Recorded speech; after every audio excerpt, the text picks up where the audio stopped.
Hello everyone, I hope you're doing well today. In this video, we have a ton of information to go over, official and leaks, some stuff regarding the latest patch with some wikelo recipe updates and a couple things here and there. We have some footage of the new Pulse Volt pistol, as well as a pretty massive leak about the new flight model, especially the atmospheric side of that flight model. There really is a lot of stuff to get through today, so feel free to stick around and hang out with me here. If you are enjoying the content, though, feel free to subscribe. I do have channel memberships open if you wanted to go the extra mile, and feel free to join the community Discord. I would absolutely love to have you there. Outside of that, let's get into all the Star Citizen news for this week. Starting it off strong, we have all the new wikelo changes. This basically is taking the random factor of wikelo and throwing it out the window. So everything that you earn now from wikelo will be guaranteed based off the mission you accept. So there's going to be two different contract tabs now. There's going to be wikelo vehicles and then wikelo other items. Unfortunately for my footage, I was unable to get past the just new welcome to system mission simply because I was falling through the ground a bunch. So I unfortunately only have that example up, but you can kind of tell there's going to be two different tabs and it's going to be very clear as to what you are earning from those wikelo contracts. And I think I can speak for everyone that is involved with the wikelo at all that this is a fantastic change and I'm super excited to try it out. Now, outside of what is actually coming in 4.2.1, there is actually a couple other things that they want to add to Wikelo that won't be coming with this next patch, but will be coming in the future. So the first thing here is they want the ability to submit multiple items in a single container. So basically putting everything in a one SCU box and giving it to Wikelo. That should be an acceptable form of delivery. Unfortunately, right now it is not, but that is something they want for the future. The next thing is they want to be able to split this between global mobiGlas contracts and on-site contracts that you can pick up when you are at one of Wiklo's Emporiums. Not entirely sure why they refer to this as split, but I think the good thing is that you will be able to actually go to Wiklo's Emporium and pick up one of those contracts that you see in just one of those banners that are sitting either in the Emporium itself or just the hangar room. So that's a solid thing as well. The next change that I'm super excited about as well is the ability to submit your contracting details to any of the three locations. This is great because it doesn't lock you down to one area of, I guess, the system. And then there's also the ability to submit some of your items at one location and the rest at another. I really do love this change because if I'm flying next to an Emporium and I have like 80% of the things I need, I just want to drop those 80% off and then deal with the rest of the 20% at a later time. I love that system because it takes away the fear factor of having to take everything all at once to the Emporium. So, super excited for that change, and hopefully, we see that sooner than later.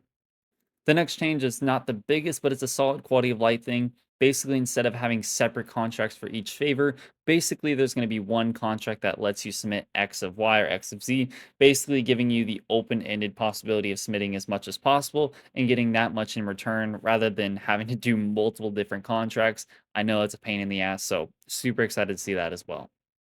Now, that is going to do it for the Wikelo updates. I would love to hear your thoughts on these, good or bad. I know there's a lot of positive changes in here, but if there's something that you wish you saw in this post as well, I would love to hear it down below.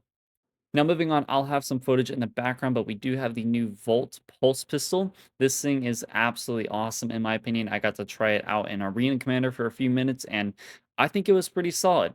Just to give a super small rundown, this thing has 60 rounds in the mag. You're able to get through about half of that before it overheats, and you have to kind of let it reset.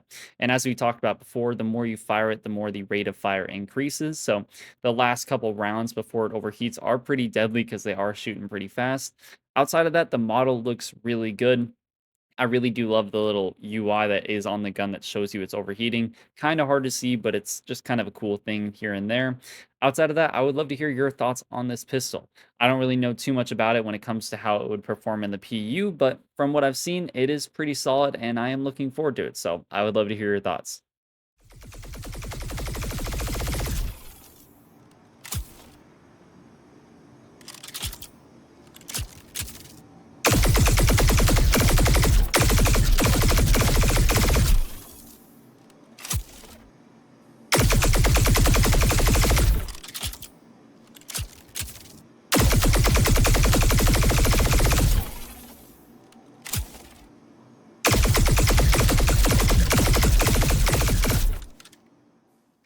Moving on, we do have a new update to the referral program. This is going live on July 2nd, and there's a few things to note here. The biggest things here is the fact that there's going to be a new UI, there's new rewards, new ladder, new everything. It looks really solid, but it is just the new referral program. I think the biggest thing for a lot of people is the fact that the Misc Raptor is actually confirmed to be on that reward ladder. So at some point down the line, you'll be able to earn a Misc Raptor, which, if you don't know what that is already, is basically a janitor vehicle. This thing was an April Fool's joke before, but apparently at this point it is not anymore. So kind of curious as to what that'll be like in game. But outside of that, there isn't much to say here outside of the fact that this will be going live on July 2nd. Moving on, before we get to the leaked information about the flight model, we have a couple things from the latest patch. We have the green zone security reactivation. So, all of the security that was flying around the Stanton space stations before has been reactivated. Unfortunately, I was not able to really see this at all in the latest patch, but hopefully it is there, and hopefully it will kind of push away some of the griefing or kind of stupid stuff that happens at space stations. Regardless, I think there's a long ways to go before we get to a real law enforcement system of sorts. So this is a good first step back in the right direction, I suppose, but nothing too crazy there overall. Another couple things here and there is the fact that executive ship component loadouts have been reverted to previous higher tier versions. This is not something I'm totally informed about, but I think overall this is going to be a solid thing for players. They also updated the base Valkyrie to have the new doors and door panels from the Asgard, and then they also greatly reduced incorrectly high Idris turret health. Didn't even know that was a bug, but glad they got that fixed.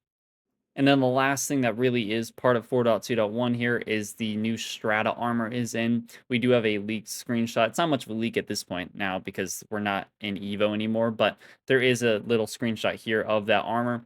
Looks pretty sick. This is something we saw back, I think, in concept for CitizenCon 2954. Regardless, it is a mining outfit. It doesn't have any, mining benefits yet, but when Star Wars comes online, I'm sure this thing will have a couple benefits attached to it.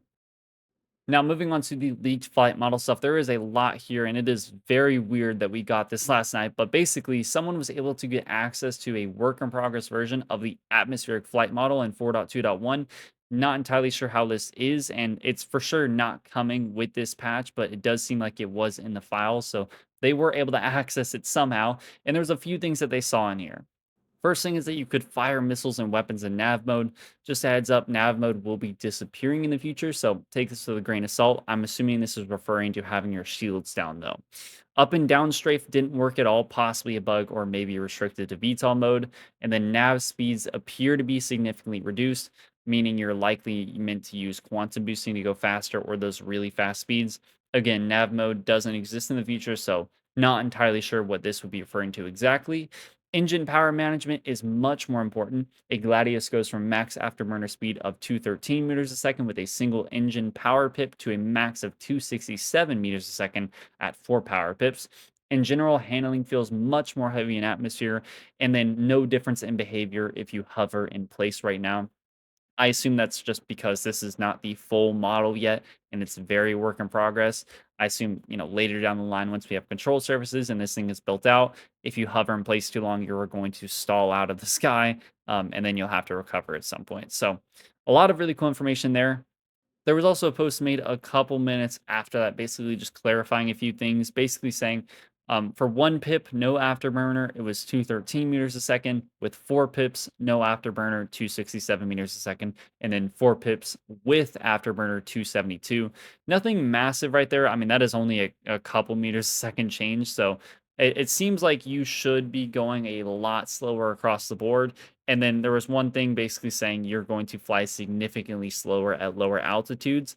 These things, again, are all work in progress, so I would not take them to heart completely, but I think this does actually give us a really good idea of what this new flight model is kind of getting at a little bit more. I will have the CitizenCon 2023 footage of them kind of showing off this flight model in the background. So it kind of sounds like they're describing that pretty solid with these leaks, but at this point, we really don't know. And again, this is a leak and it's work in progress. So there really is a lot here that could change in the future and hopefully will change. Of course, this is clearly unfinished.